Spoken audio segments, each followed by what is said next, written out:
Bell Witch. It has been called America's greatest ghost story, and it happened right here in Tennessee. In the decades since the witch or spirit first manifested around the Bell family on their farm in Robertson County in the early 19th century, the Bell Witch has attracted the attention of ghost hunters, skeptics, supernaturalists, religious leaders, storytellers, authors, historians, and curious citizens from all over the world. Earlier sources of the Bell Witch legend are dubious at best, but provide a terrific look into the pervasiveness of the legend and the progression of the Bell Witch story through the years. The two most famous sources: An Authenticated History of the Famous Bell Witch by Ingram, published in 1894, and A Mysterious Spirit, The Bell Witch of Tennessee by Charles Bailey Bell, are essentially the same narrative, differing only in detail and style. Both these sources tell a fascinating story of the supernatural and provide the basis for much of the Bell Witch folklore. The Bell family. John Bell was born in Halifax County, North Carolina in 1750, the son of William Bell and Ann Jones. In 1782, John Bell married Lucy Williams, daughter of prominent farmer John Williams of Edgecombe County, North Carolina. The Bells bought a farm in Edgecombe County and began amassing wealth and influence in the area. In 1804, the family, consisting of John and Lucy Bell, and their children Jesse, John Jr., Drury, Benjamin, Esther, Zadok, Elizabeth, Richard Williams, and Joel Egbert, built a house and started a farm on 1,000 acres, located on the Red River in Robertson County, Tennessee.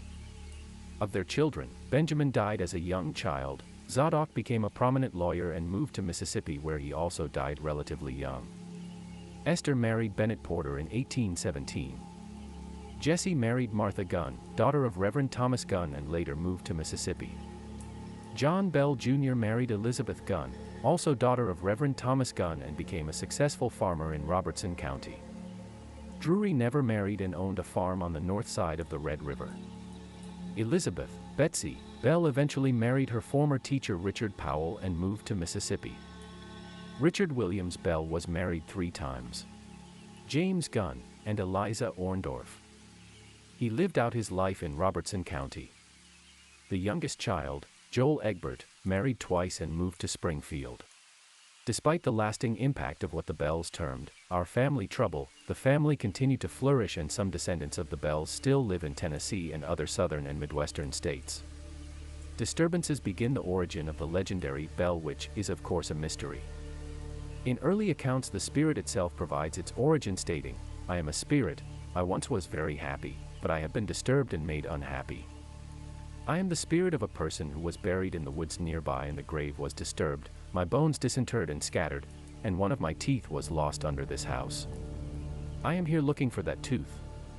Of course, this cannot be verified. However, a number of Indian burial mounds could be found in the region. In another event, the witch claimed to be a spirit from everywhere: heaven, hell, the earth, and in the air, the houses, any place at any time, have been created millions of years. The first appearance of unusual disturbances surrounding the Bell family is usually reported as an incident on the farm in which John Bell fired a shot at a dog-like creature which vanished. Drury and Betsy also began to see strange creatures near the property. These sights are accompanied by strange sounds around the house. Betsy, Drury, and John begin to hear unaccounted for knocking on the door and windows, the sound of wings flapping against the ceilings, and the sound of rats gnawing on bedposts. More disturbingly, the sound of choking and strangling could be heard, along with chains dragging and heavy objects hitting the floor. Sounds emanating from the bedroom, as if beds were suddenly and roughly pulled apart, to which was added the sounds of fighting dogs chained together, making the noise deafening. In all cases, the source of the noise was never found.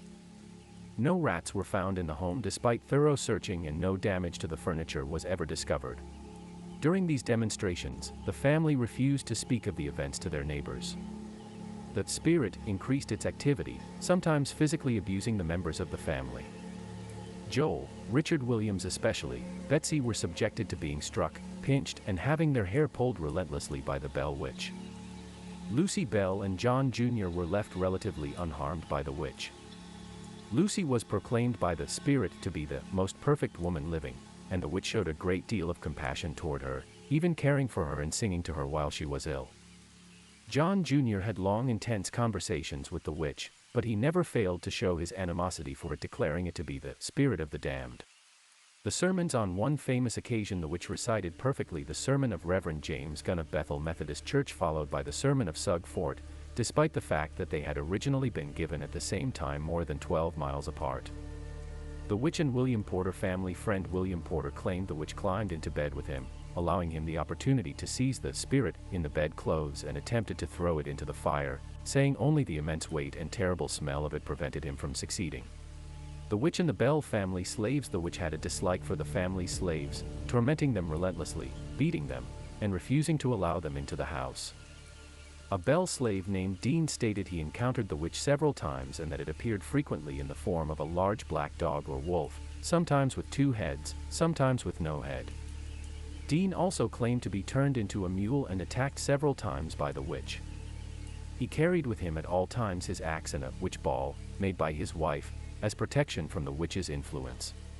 Visitors and neighbors were not immune from the witch's performances either.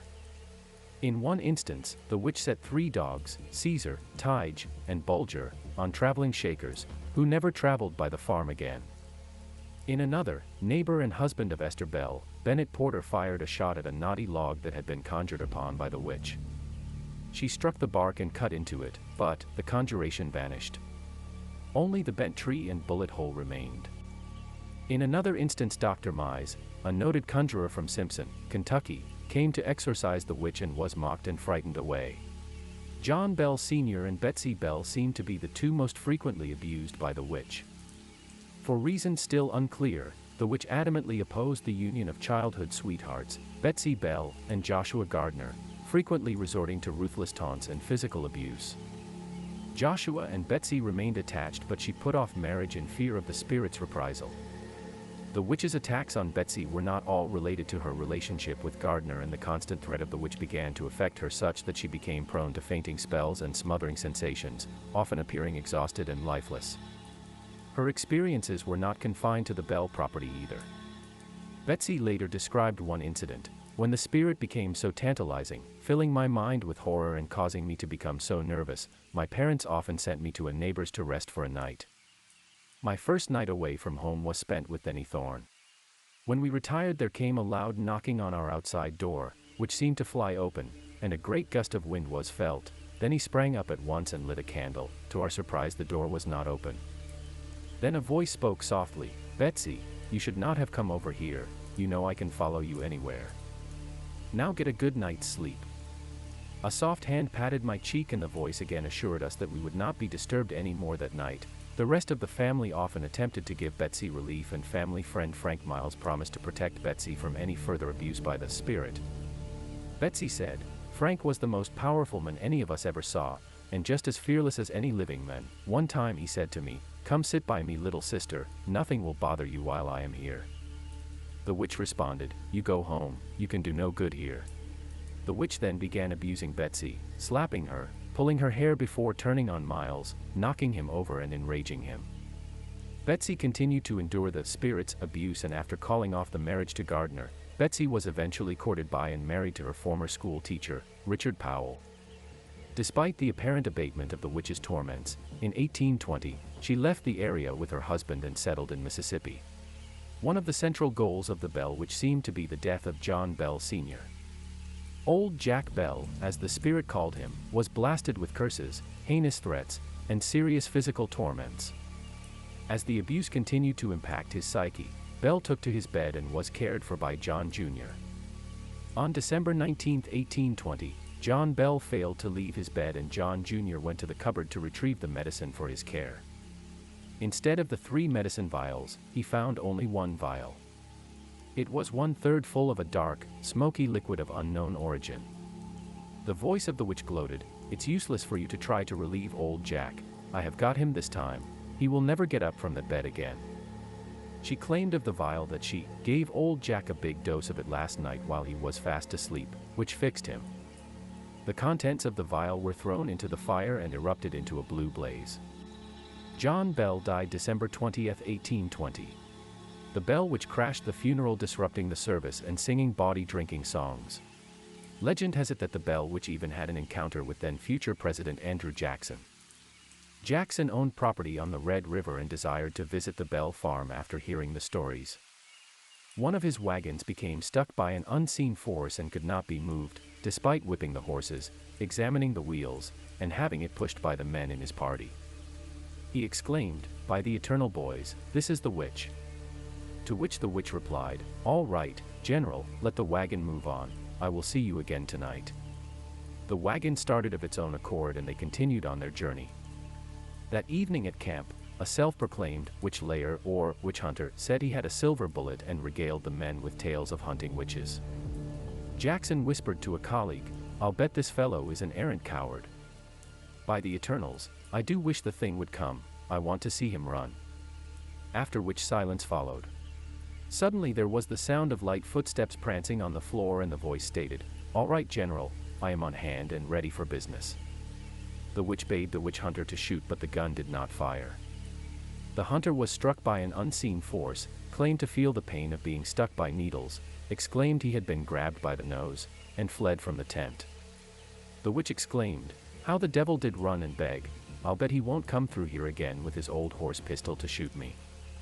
I guess that's fun enough for tonight, General, and you can go to bed now. I will come tomorrow night and show you another rascal in this crowd." Jackson was eager to stay, but his party had enough and Jackson returned to Nashville shortly thereafter. Mary Catherine Kate Batts, after 1847, the wife of Frederick Batts, was believed by many to have been the culprit behind the disturbances known as the Bell Witch. Although not a poor woman, she was often mocked by others throughout the Red River settlement in Robertson County. Her improper usage of words, along with her sometimes strange ways, led many to think she was practicing black magic or other forms of the occult. In the early years of the century, Benjamin Batts, the brother of Frederick Batts, had a dispute with John Bell over the sale of a slave. Facts of the dispute were later tangled, and became the source of a rumor to the effect that John Bell and Kate Batts had the quarrel, and that the Bell Witch was created by Kate Batts to get revenge on Bell. While there are plenty of stories connecting the Bell Witch to Kate Batts, and some sort of disagreement that existed between her and John Bell, recent evidence suggests that she had nothing to do with it. In fact, contrary to reports of her claiming that she would get even with John Bell on her deathbed, Kate Batts actually outlived John Bell by many years. Today there are many descendants of the Batts family living in Cheatham, Montgomery, and Robertson County. Though it played a relatively minor role in the original Bell Witch legend of the early 19th century, the cave on John Bell's property has since become a focal point for visitors hoping to experience a bit of the haunting themselves. Added to the National Historical Registry in 2008, the cave is the only original feature from the legend that can still be seen today, largely unchanged from the way the Bell family would have seen it in 1817. Though numerous eerie events have been reported by visitors to the cave, including the renowned difficulty in taking photographs around the site in the pre-digital age, nothing on the scale of the original haunting centered around the Bell House, long since torn down, has been reported since the early 1800s. Modern myth persists. Following the death of John Bell, the witch's activity dropped off sharply. The spirit was still active through the winter and spring of 1821, but it soon bade the family farewell, telling them it would be gone for 7 years. True to its word, the family remaining on the property, Lucy, Richard Williams, and Joel, claimed the witch did return in February 1828, reappearing in much the same way it appeared the first time, with shaking beds and unexplained noises. It soon vanished again, claimed it would return to haunt the Bell descendants once again in 1935, but no other specific hauntings of the Bell family or their property, on the level experienced in the early 19th century, have been reported. Despite this, unexplained activity in and around the Bell farm in Adams, Tennessee, continues. Various encounters near the property, along the old Nashville-Clarksville Road, and in the famous Bell Witch Cave still draw tourists and ghost hunters to Adams. The Bell Witch has been the subject of countless modern books, analyses, documentaries, and movies, including the 2006 wide-release motion picture An American Haunting, very loosely based on the Bell Witch legend.